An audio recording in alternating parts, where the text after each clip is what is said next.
Hey everybody, Chris here. Thanks again for joining me on this second part looking at health tracking devices. One of the reason why we're doing them, as you saw in the last video, we've had the perception where we get to clear our perception. We get out of our own head and what we think we're doing and actually get to look at the solid data of what we are actually doing. And that goes in the second piece of that the data doesn't lie. The data tells us exactly what we did that day, overriding any of those perceptions that we may be having.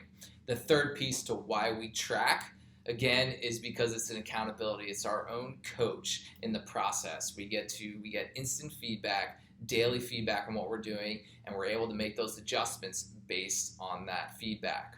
Now, in this segment, I'm going to talk about my top 3 tracking tools right now.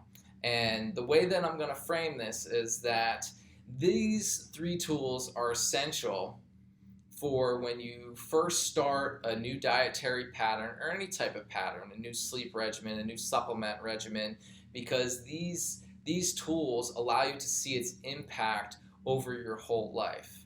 Okay, and they give you the ability to document everything that's going on.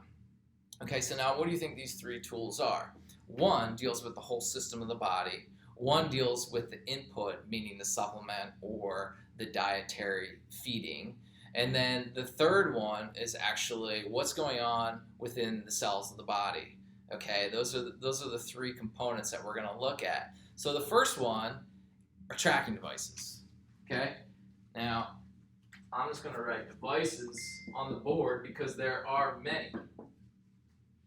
There are things like the Oura Ring, there's the Garmin watch, there are Fitbits, there are Whoops, there's a ton of them out there. So really finding the one that's ideal for you is great.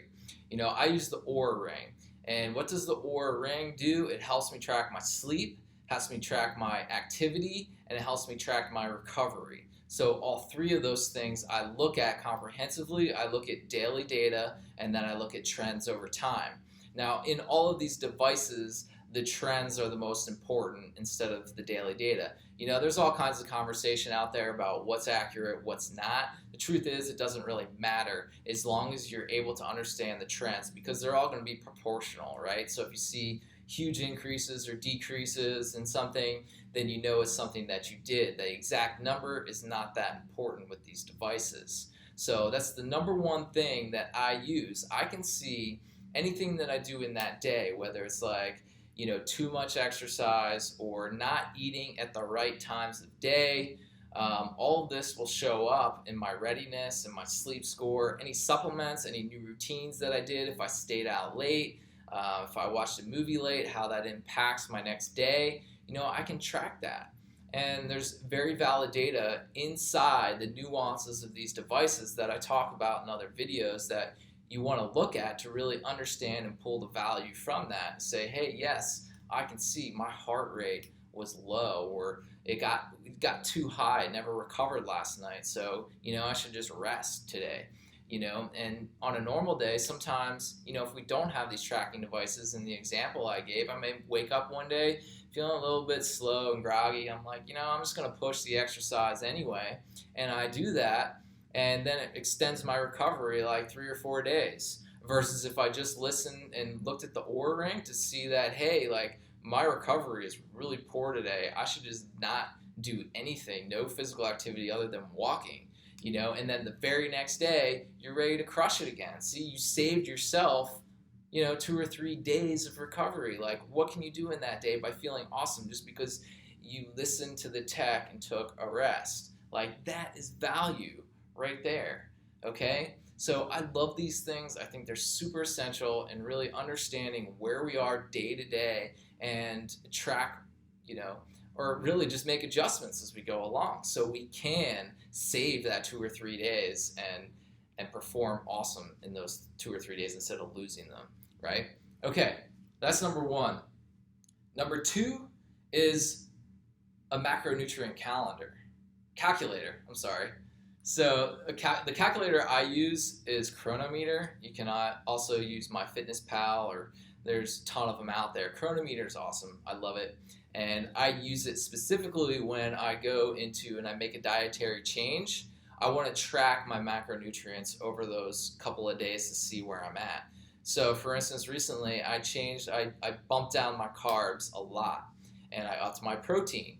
And so for the first couple weeks, I want to track every day and see where I'm at, because I know within a 2 to 3 week period, my diet after that is not going to vary too greatly, right? So I get a clear sense of where I am on those specific days and where I need to adjust. Now, the value of continuing to do it after that 3 weeks is that I have the accountability coach. See, if I'm not tracking it and I'm not putting it in there, I just make up excuses. I just go with it. I allow myself to do things that I know is going to affect my performance and overall well-being, my sense of well-being. What's more important than that? Okay, so that's number 2, our macronutrient calendars. Calculators. Why do I see something with calendars? Calculator. Okay, number 3. What's my third favorite tool? This one I love. And this is the continuous blood glucose monitor. I have one on right now.